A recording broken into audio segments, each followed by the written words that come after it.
So this is what our neighborhood looks like.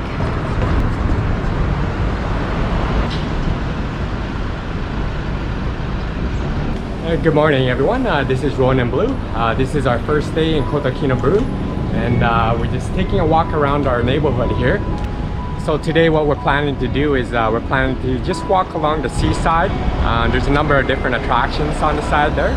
So there's also a market there, as well as other little attractions that we didn't really, when we first arrived here it was actually 8 o'clock at night.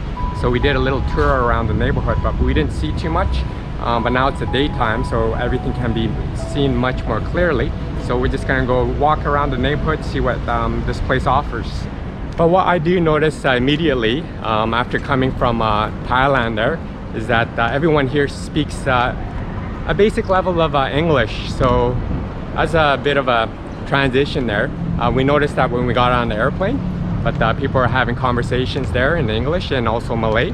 So yeah, that was kind of refreshing to have that familiarity, I guess, being able to speak English.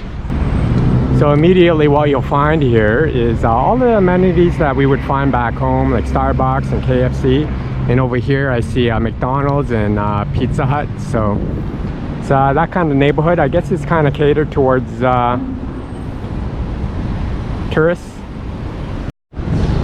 We have the palm trees, or some kind of form of palm trees, up right next to the streets. Looks pretty cool. Definitely different from the ones from Hawaii. There's even Nando's here. So yeah, there's a lot of development here. I guess the Westerners with the big wallets are coming in, and you see over here the Koreans and the Chinese. So it's the same case here in Kota Kinabalu. People do not follow the traffic lights, so you have to run across the street. So this is what the seaside looks like. We have some seaside restaurants here. It's probably more popular during the night, but look at all the fishing boats here. It's pretty nice. Nice cool breeze coming through as well. But there's a small little town on the other side, from what it looks like, a residential area maybe. But I believe there's an island. Yeah, those are the islands. You can see the islands in the far distance, but those are the islands with the nice beaches that we'll be going later this week. So they have these tours. You know, you can go to one island hopping, or 2 islands, or 3. And dependent on how many, the prices range. But that'll be interesting to see. But it's super relaxing. There's some guys over there fishing. It's you have the fresh air going, and there's a big resort right behind us here, but not a lot of people. I mean, it's a low season right now.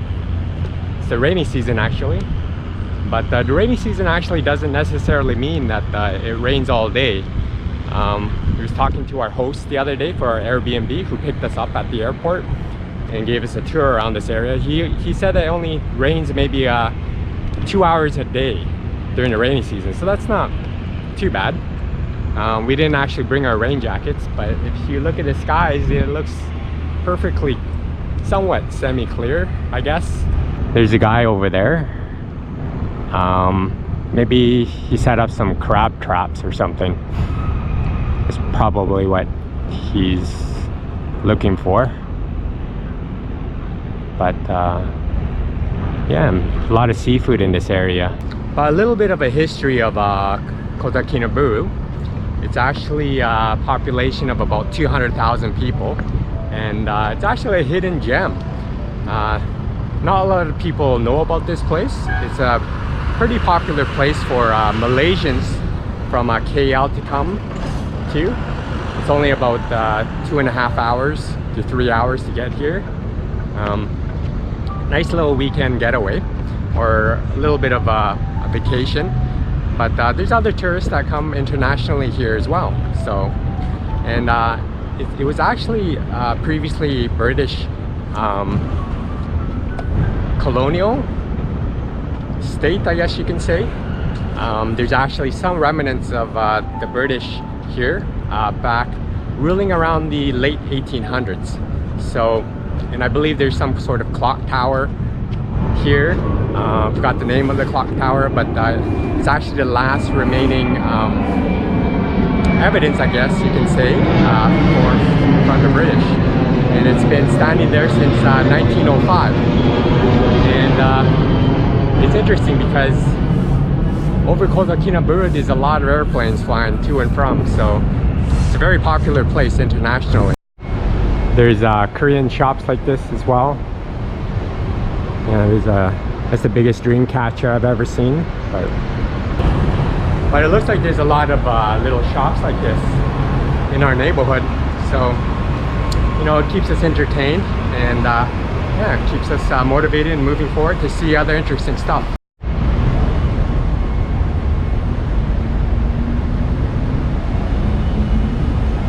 But you'll see a lot of development all around. I mean, there's lots of foreign money coming in here for sure.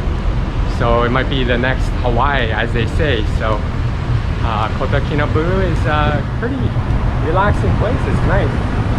But you'll see a lot of traffic. We're in a central area. So it's different from Thailand. So Thailand has a whole bunch of scooters. But there's mostly cars over here. But looks like there's a lot of foreign restaurants as well. There's an Irish bar there.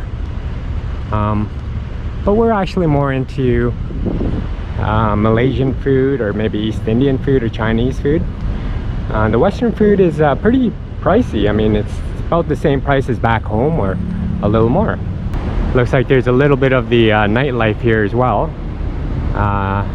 Nightlife refines 69. Okay. We are approaching a fish market, or a wet market. And the reason why I believe so is because it smells. The wind is blowing in this direction. You can smell the fresh fish over there. So let's go check it out. I believe this might be the Filipino wet market, but we'll know in a second here.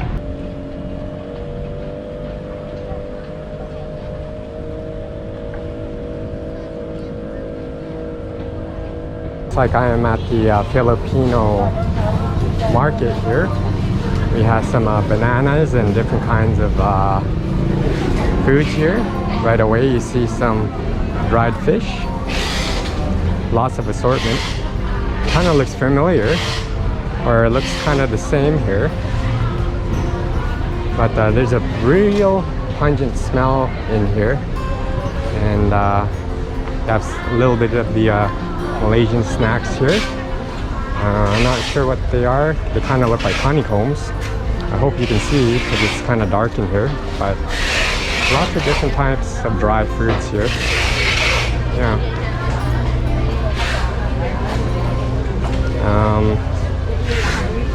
But there's other types of fish here.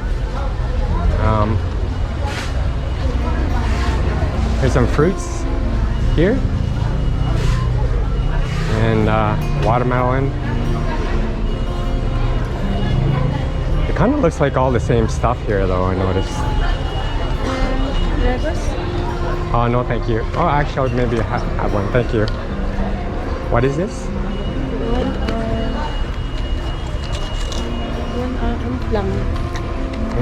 Okay. Maybe I'll come back.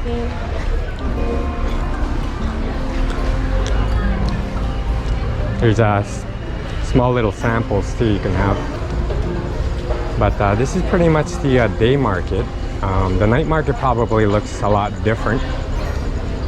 Maybe the restaurants over there probably line up with the little restaurants and start selling food during the nighttime. But this whole area actually has all the same stuff, I noticed. Maybe they're ingredients for cooking or something like that, but it looks, I have no idea. I'm not a cook, so I don't know what this type of food would be.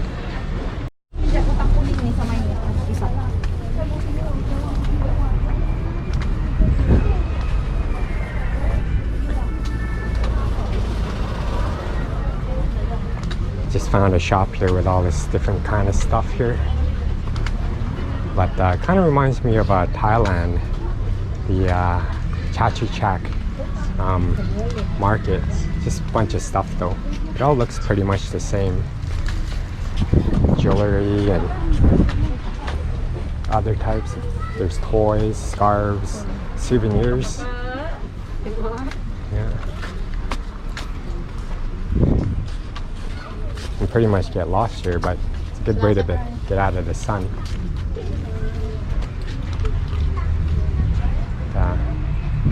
Lines and lines of stuff here.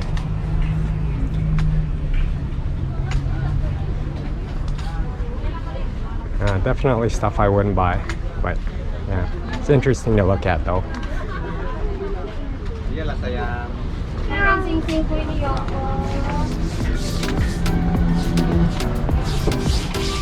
So just checking out what's up here. Might be closed, not entirely sure, but said it's a Bumiputra